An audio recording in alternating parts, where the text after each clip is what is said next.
All right, everyone, buckle up. It's time for another deep dive. This week, we're going deep into the 49ers and Buccaneers matchup. Should be a good one. Definitely. And we've got this awesome, seriously in-depth, 1,500-word analysis to break down. By the end of this, you'll be dropping knowledge bombs on your friends all game long. Well, what jumps out right away is that it's more than just two good teams going head-to-head. You're totally right. It's like two completely different philosophies of how to win in the NFC. I like that. You hit the nail on the head. The analysis frames it as, okay, you've got the 49ers, all about strategy and discipline, right? Versus the Buccaneers, known for those explosive plays, that veteran leadership. And that's what makes it so interesting, right? Because you look back, both of these teams, they've had playoff success recently. Yeah. So this isn't just like any regular season game. This has implications. Playoff seeding, maybe even home field advantage down the line, all on the line here. Okay, let's get into it. So the 49ers, they're having an amazing season. Yeah. Win after win. The analysis really highlights their balance, right? Yeah. Offense, defense, they're just so effective. Very consistent. Right? Not always the flashiest team. Yeah. But they get it done. What really stood out to you about how they've played so far? Well, for me, it's their commitment to controlling the clock. That time of possession battle. They are good at that. You look at the stats, league leaders consistently. It's impressive. And it's not just pounding the rock every play. No. It's that mix. The strong run game sets up those play-action passes, keep the defense guessing. And they wear teams down. And they pulled out some close ones against some really good teams, too. It shows they can handle pressure. I'm thinking of that Rams game. Oh, yeah. Down to the wire. Marching down the field in the last 2 minutes. Perfectly executed. Like it was scripted, Yeah. To win those close games, you got to have the coaching, the discipline. That whole team mentality has got to be there. Now, the Buccaneers, bit of a different story. They've had some awesome moments, no doubt. Oh, yeah. But they've also been inconsistent. A little bit up and down. Yeah. And the analysis points to their reliance on those big plays. Yeah. Right. Especially in the passing game. Can be super effective, but not always a guarantee. No, definitely not. But even with the ups and downs, they still have that veteran presence. I mean, come on, look at their quarterback. Oh, yeah. The analysis makes a point of saying this guy can still take over a game with his arm, those clutch throws. He's a proven winner. You can't count him out. All that experience. Wow. And you combine that with the talent at receiver they have. They're always dangerous. You never know when they're going to just erupt. Remember that Saints game a few weeks back? Oh, crazy comeback. Nail biter. He just willed them to win. He did. All right, the analysis also gets into specific strengths. The breakdown of the 49ers run game, it's fascinating. Yeah. It's not just one guy carrying the load. Right. It's multiple backs. Formations. Finding those gaps in the defense.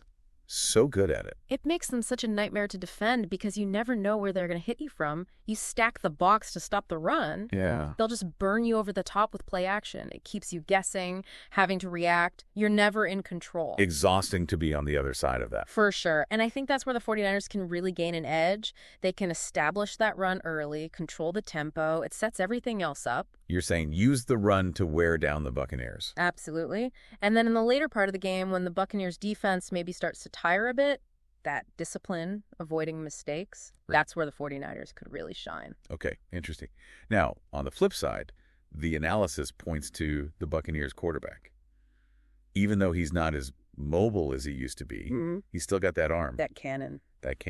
And can read defenses. Like a book.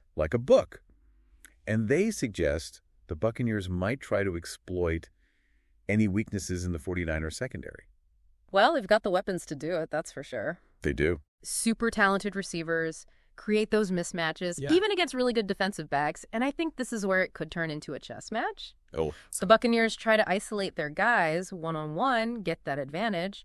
But then the 49ers disguising coverages, making it hard to read where they're going to be. Ooh, I like that. It's going to be fun to watch who wins that battle. Yeah. But before we get too deep into that, let's zoom back out a little bit.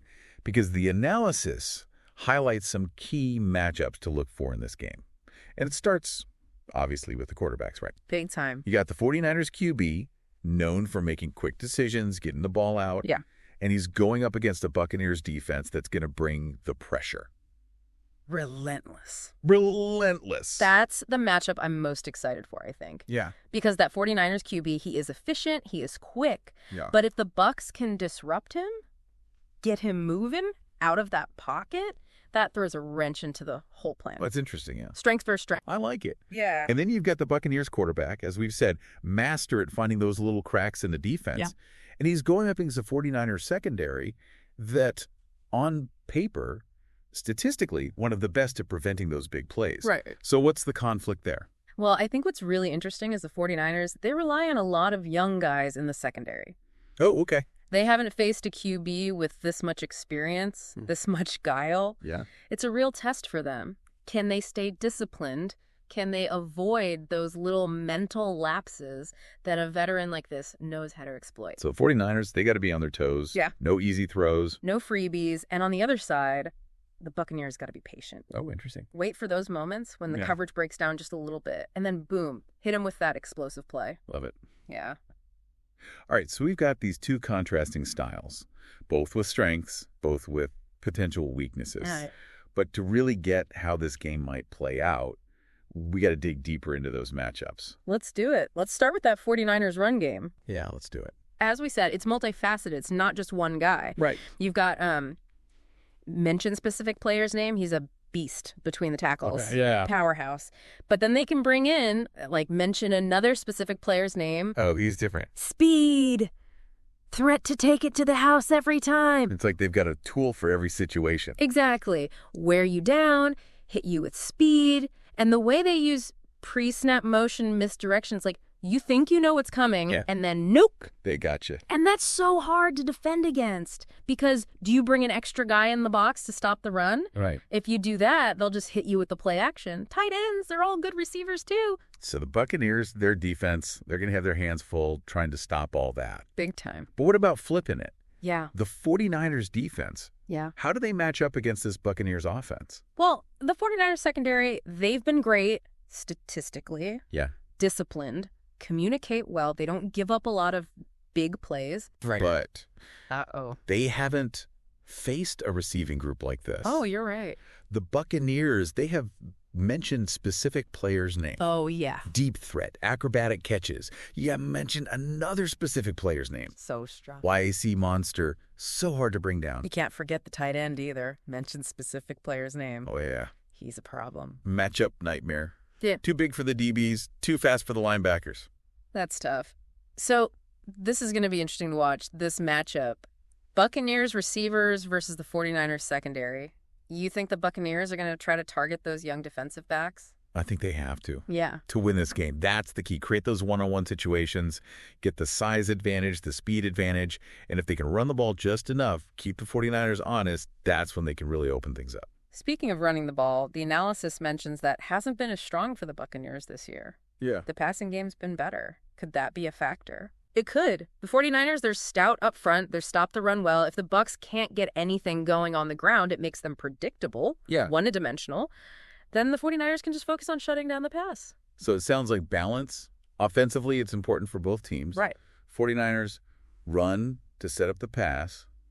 Buccaneers just enough of a running threat to make the 49ers respect it. Exactly. And that's what makes it so fun, right? These contrasting styles, each team trying to find those little advantages. The analysis also talked about special teams and coaching as X factors. What do they mean by that? Well, special teams, they can always change a game, especially a close one like we think this is going to be. Oh, totally. Field position is huge. A big return, a blocked kick changes the whole momentum. Right. Both teams got good kickers, but the Buccaneers have struggled a little bit punting the ball. If the 49ers can pin them deep, that puts a lot of pressure on their offense. Interesting. And what about the coaching? Well, you've got the 49ers coach. He's all about the details, you know, in-game adjustments, not afraid to get a little creative, try some things.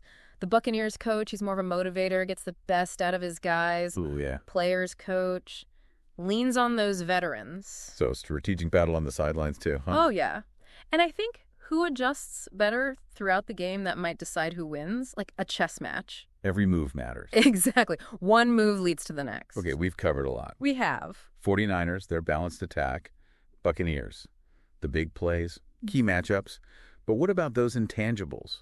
You know, the momentum of the game, home field advantage, that kind of stuff. How do you factor that in? It's hard to measure those things, but you can't ignore them. No? Home field advantage is always a thing. The Bucs fans are loud, but 49ers are resilient. They've won on the road before. And momentum. Like one big play early on, can that really change the whole feel of a game? 100%. Right. It can energize a team. Big touchdown pass, a key defensive stop. It's a mental edge. Football, it's a game of inches, sure, but it's also a game of emotion. Yeah. The team that stays calm, doesn't make those mental mistakes when the pressure's on, that's the team that usually wins.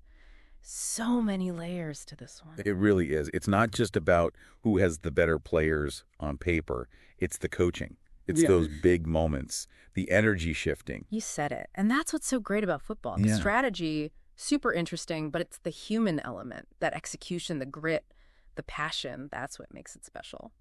All right, so our listener right now, they're getting ready for this game, maybe putting together their watch party spread. Yeah, getting the snacks ready. What's the one thing, the biggest takeaway from all this that they should keep in mind? Watch the adjustments. Okay.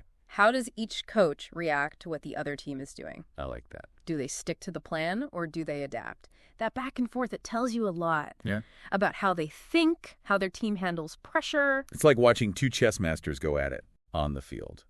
And for our listener, that just adds another layer of excitement, right? Watching for those strategic decisions. Absolutely. You start to pick up on those little things, the subtle moves that maybe the casual fan wouldn't notice, but they can have a huge impact on the game. Man, after going this deep, I feel like I have a whole new understanding of what goes into these matchups. Yeah. And our listener.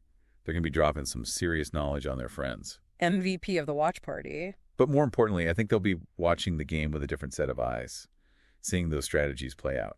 Okay, last question. The one we've been building up to this whole time. Whose strengths, in your opinion, are going to win out on Sunday? You know, it's a tough one to call. It is. Both teams have such clear identities, and they win in different ways. But I'll say this. Watch which team can impose their will on the other. Ooh. If 49ers control the clock, play clean. Tough to beat.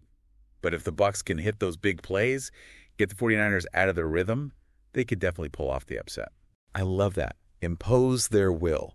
It's not just about the talent. It's that mental edge, that refusal to give in. Yep. Great note to end on. I think so, too. And for our listener, keep that in mind as you're watching. Who is dictating the pace of the game? Who's forcing the other team to react? That's where the real battle is happening. All right, to wrap this whole thing up. Yeah. The 49ers and their discipline. Yeah. Buccaneers and their explosive potential. Key matchups. The coaching battle. Man, I am so pumped for this game now. Me too. Can't wait. And for you, our listeners, you're gathering with your friends, your family, to watch this NFC clash. Remember, it's more than just a game. It is. It's a showcase of strategy, of athleticism, and that unpredictable drama that keeps us all coming back for more. Enjoy the game.